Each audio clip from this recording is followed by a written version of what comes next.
Hello guys, welcome to Education Hub. So guys, today we are going to start one more interesting chapter from class 12th English, and the chapter is the Lord's Spring, right? So basically guys, today we will be doing the summary of the Lord's Spring chapter, and after that in the next video we will discuss about the NCERT question answers, right? So let's begin with today's video. Basically I will be telling you the summary, and after that if you need then I will also give you the NCERT explanation, right? So let's begin with the summary. The author tells us a story of her interaction with children from deprived backgrounds.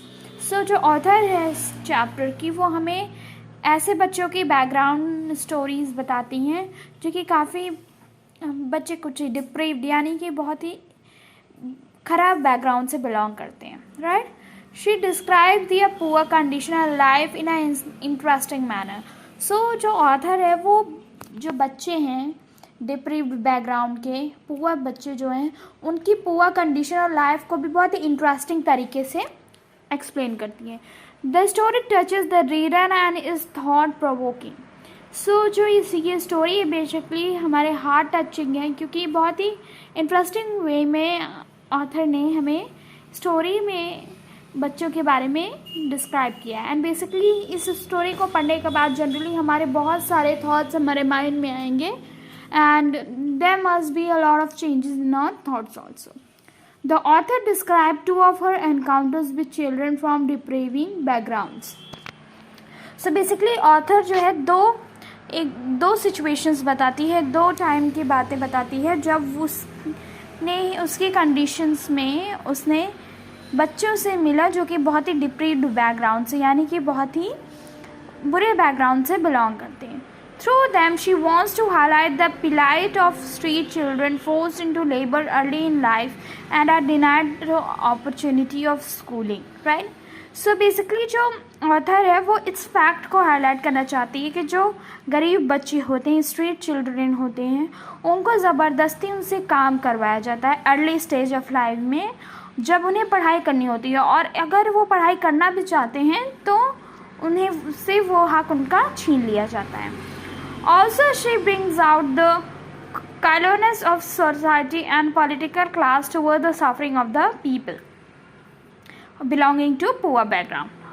So basically जो यहाँ पे author है वो हमारी जो society है और political जो स्टेटस है, हमारा क्लास है, उसकी जो या हम कह सकते हैं यहाँ पे कि एक जो अनदेखा करने की क्षमता है उसके बारे में भी बेसिकली इस चैप्टर में हाईलाइट किया गया है कि कैसे हमारी सोसाइटी और हमारे political parties leader political societies इस बात पे कोई फोकस नहीं करते हैं, बस इग्नोर कर देते हैं कि कितना सफ़र से उन पुअर्स को गुजरना पड़ता है, and they have to fight for a little thing for their survival also. The first encounter is with the rag picker boy name Saheb Alam who migrated from Bangladesh in 1971 and lives in a Simapuri in Delhi. So जो पहला वो बताती हैं, पहली story indicate करती हैं वो ये है कि वो जो फर्स्ट टाइम एक रैग पिकर यानी कूड़ा जो उठाते हैं लोग जगह जगह से, स्ट्रीट के किनारों से एंड डंपिंग एरियाज से, उनको रैग पिकर्स बोलते हैं. सो वो एक रैग पिकर बॉय से मिली जिसका नाम था सैबे आलम. बेसिकली वो बांग्लादेश का जब इंडिया से पार्टीशन हुआ था 1971 में, तब वो माइग्रेट करके इंडिया आया था और प्रेजेंट टाइम में वो सीमापुरी दिल्ली में रहता है, right? These rag picker children look for valuables in the garbage things like a coin or a torn shoot which are as precious as gold for them. So जो author है वो बता रही हैं कि ये जो रैग पिकर्स होते हैं, ये बच्चे जो होते हैं, ये बेसिकली कूड़े में से अच्छी चीज़ें, वैल्यूएबल चीज़ें, कीमती चीज़ें ढूंढने की कोशिश करते हैं. उन चीज़ों में ये लोग अपनी वैल्यूएबल चीज़ें तलाशते हैं जिसको हम लोग एज अ वेस्ट ट्रीट करते हैं, राइट? जैसे कि कोई कॉइन हो गया या फिर किसी के थोड़े बहुत फटे हुए शूज़ जो कि उनके लिए प्रीशियस एज गोल्ड यानी कि सोने की तरीके उनके लिए प्रीशियस है, क्योंकि they hardly will get a new thing because they are not getting money, they are not earning, they are not having enough ability to have a new one, so वो उस गार्बेज में भी छोटी छोटी चीज़ें तलाशते हैं जो कि उनके लिए काफ़ी वैल्यूएबल है. They could hardly manage some food for themselves, and other things like identity, education, shoes, sports are their unfulfilled dreams. So वो कहती है कि वो उनकी कंडीशन ऐसी है, आखिर बताती है कि वो अपने लिए फूड भी बहुत मुश्किल से अरेंज कर पाते हैं, और जो और भी चीज़ें हैं जैसे कि उनकी पहचान, एजुकेशन, उनकी जो भी बेसिक रिक्वायरमेंट है जैसे शूज़ हो गए, क्लोथ्स हो गए, स्पोर्ट्स, ये सब ऐसे सपने हैं उनके जो कभी भी पूरे नहीं हो पाते हैं, बिकॉज उनके लिए ये भी बहुत हार्ड है कि वो अपने दोनों वक्त के लिए अपने लिए खाना अरेंज कर सकें, right. Their parents scrounged the garbage searching for things that help them to survive, afford food, clothing and shelter for the family. So basically यहाँ पे ऑथर बता रही है कि जो उनके पेरेंट्स हैं वो भी गार्बेज में चीज़ें ढूंढते रहते हैं जो कि उन्हें हेल्प करती हैं खाना खरीदने में, कपड़े और रहने के लिए, एक छत के लिए. वो कूड़े में भी वैल्यूएबल थिंग्स ढूंढते हैं. The children haunted through the garbage heaps, looking for things which could partially fulfill their unfulfilled dreams.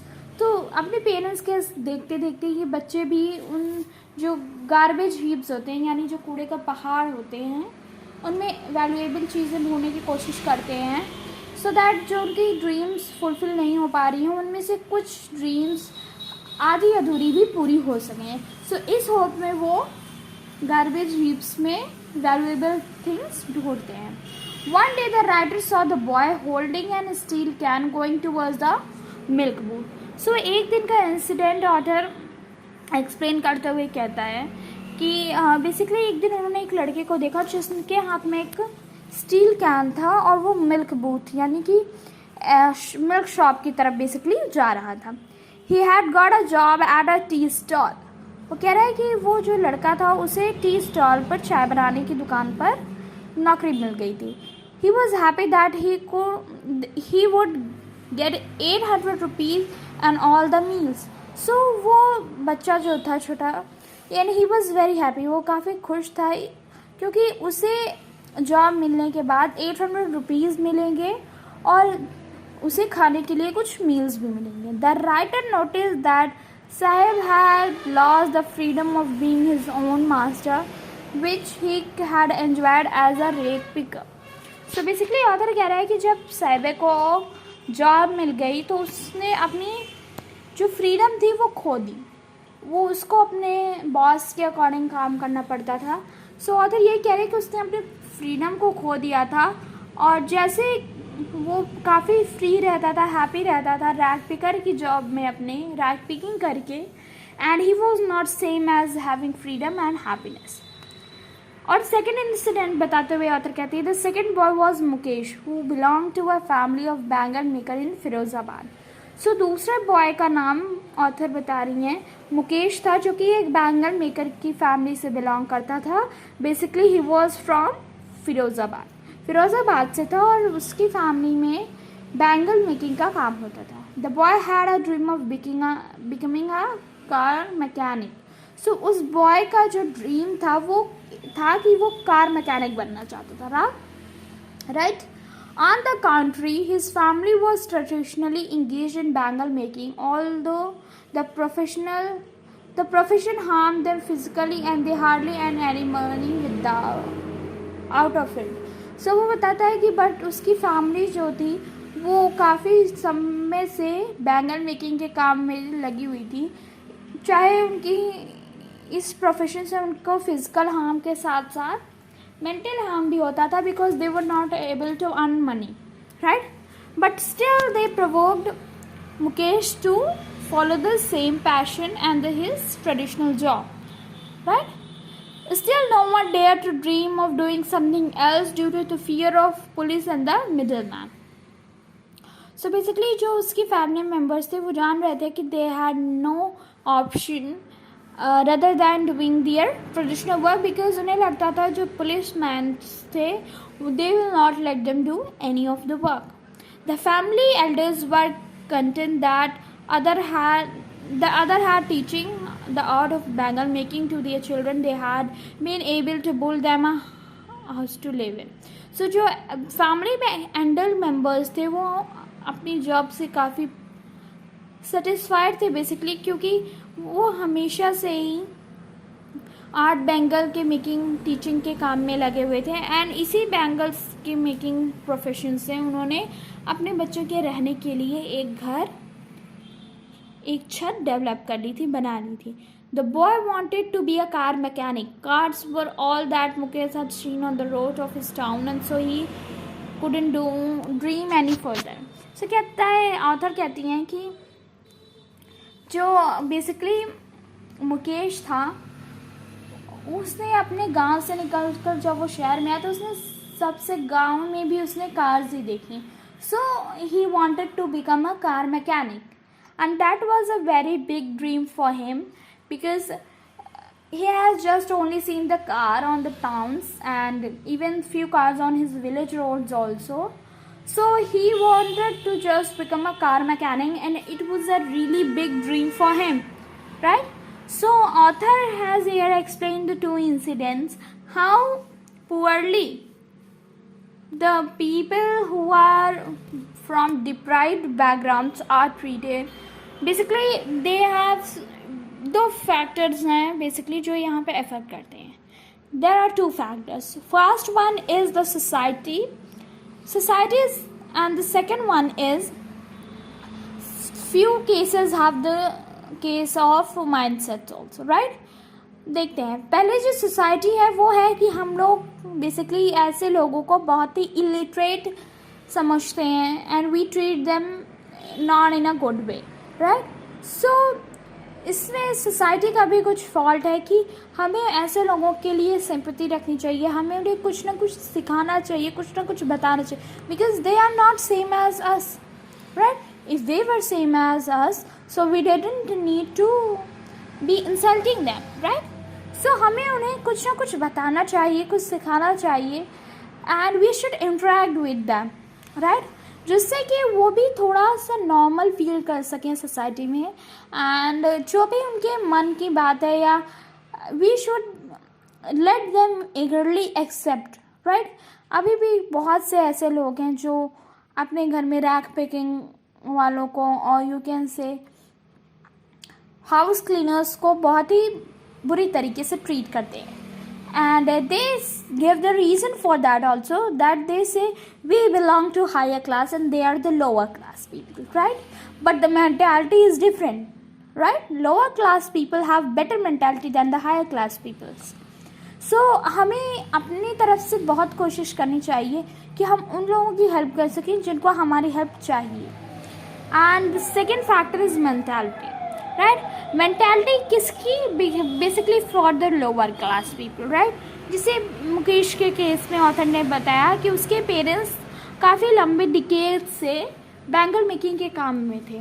So they never tried to go for something else, they never tried to do something else and the other generation were also thrown on the same profession basically because they thought that they will not be able to do anything. Because traditionally and professionally वो लोग काफ़ी लंबे time से bangles ही बनाते आ रहे हैं. So they had set their mind on that track कि now they will never be able to do any things, right? So these are the two factors that are basically the cause of this condition in our society.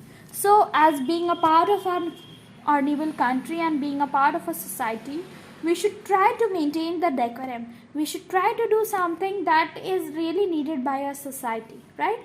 So this was about the summary of the chapter, right? So if you like the video, just hit the like button and also considering the subscription so that you are really tuned to all my videos that I upload in the future. Thank you so much guys, and we'll meet in the next video. Till then, bye bye, take care.